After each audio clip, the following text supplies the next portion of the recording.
Hello tout le monde, j'espère que vous allez bien aujourd'hui.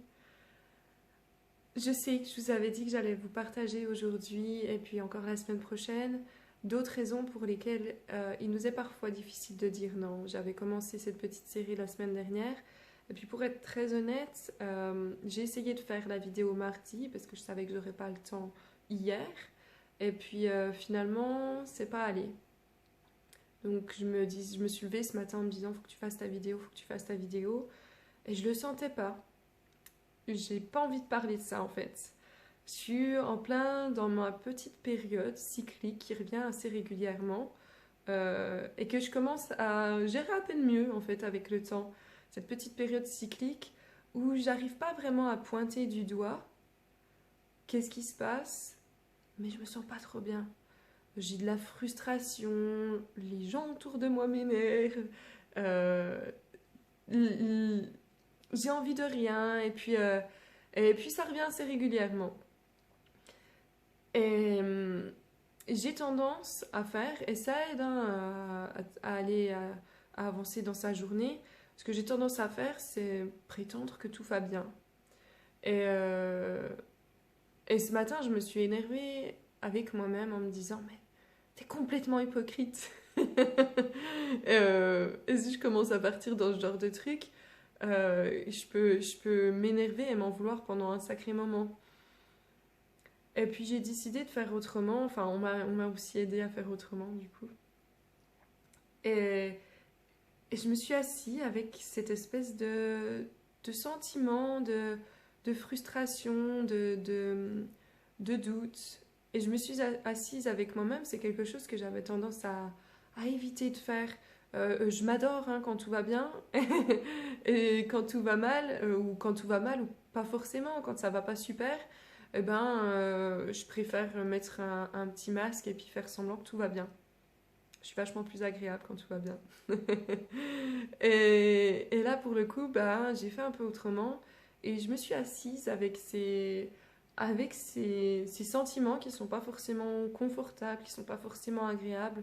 Et plutôt que d'être dans le jugement de moi-même, parce que je suis très exigeante avec moi, je recherche une perfection qu'on ne peut pas mesurer. Donc finalement, si je suis trop dans l'analyse, cette perfection, je l'atteindrai jamais.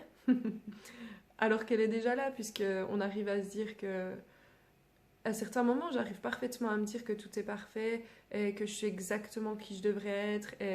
Et quand j'arrive à me dire ça, je me sens vraiment soulagée. Par contre, c'est absolument pas le cas dans ce genre de moment. Et du coup, on peut vite aller dans une espèce de dégringolade où on cherche une raison de mal aller et on va être vraiment dans le jugement. On va dire que c'est et on cherche la raison à l'extérieur aussi, c'est bien de le préciser. Donc je ne reconnais pas vraiment ce qui se passe en moi, je prétends que tout va bien, mais tout va m'irriter, et c'est de la faute de lui, c'est de la faute de machin, c'est de la faute du chat qui a ramené une souris aussi, comme s'il pouvait comprendre qu'il n'a pas à le faire. Euh, c'est de la faute de tout ce qui se passe autour de nous, autour de moi, et jamais vraiment de la mienne. Et là, pour le coup, je me suis dit, ok, sois curieuse plutôt que d'être dans le jugement. C'est facile de parler toujours de soyez curieux, mais là, tu es complètement dans ton idée de comment devraient se passer les choses. Donc, tu peux prétendre que tu as une vision globale, c'est absolument pas le cas. Tu es dans ton petit tunnel et tu ne vois que ce qui te plaît de remarquer. Et d'un coup, je me suis dit ok, et je me suis vraiment assise avec moi et avec essayer de nommer ce qui se passait dans mon corps, comment je me sens mal, quelle est cette sensation, où est-ce qu'elle se trouve, et comment je peux la nommer exactement. Et puis j'ai fait ça pendant un petit moment, j'ai chouinassé un petit peu, et puis bizarrement ça allait mieux. Et je vous invite vraiment à tenter le coup du coup. Si vous êtes, je suis sûre que on l'a tout un petit, toutes, on l'a tous aussi un petit peu. Je sais qu'il n'y a pas que des filles qui regardent ce genre de moments qui reviennent où on n'arrive pas exactement à pointer du doigt, mais il y a de la frustration. Pour moi, qui s'est accumulée en fait, c'est plein de petites choses qu'on n'a pas forcément reconnu ni là, ni là, où on n'a pas dit ça quand on avait envie de le dire, on n'a pas fait ça qu'on aurait voulu faire.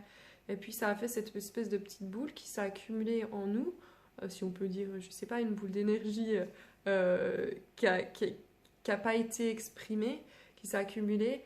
Et finalement, ben, la reconnaître, simplement, reconnaître que cette colère ou tout ce petit mélange de mal-être, il est là, il a pris telle place, il s'exprime comme ça en moi, ça nous permet finalement de libérer tout ça et on est vraiment dans l'acceptation. On est dans l'acceptation de ce qui est, de ce qui s'est créé et puis on n'essaie pas de le transformer mais finalement on le libère dans un sens, on éclaircit cette espèce ces espèces de doutes, d'inconnus en fait. Et puis après ça part, je me sens vachement mieux. Et voilà, je vous invite à essayer ça du coup si vous vous retrouvez un petit peu dans ce que je vous partage aujourd'hui. Voilà, bon, j'ai terminé cette vidéo et puis bah, je reviens la semaine prochaine, mercredi ou jeudi, on verra bien. En attendant, je vous souhaite une belle semaine, soyez pas trop tristes parce qu'il fait pas beau. Il va faire beau ce week-end. Ouais, je fais la météo en même temps. Bye bye et puis bon après-midi, tchuss.